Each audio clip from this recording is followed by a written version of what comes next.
कंपनीतून केबल चोरणाऱ्या टोळीला अटक, 18 लाखाचा मुद्देमाल जप्त, 2 गुन्ह्यात 4 आरोपींना अटक. रांजणगाव MIDC पोलिसांची कामगिरी.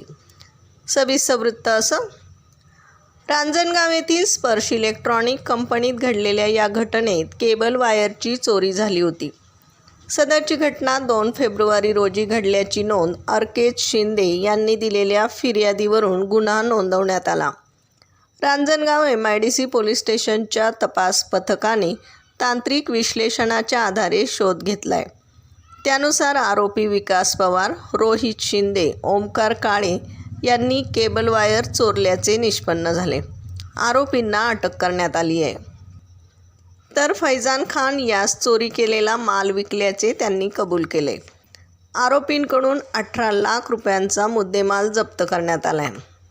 2 गुन्हे उघडकीस आणून 4 आरोपींवर कारवाई करण्यात आली.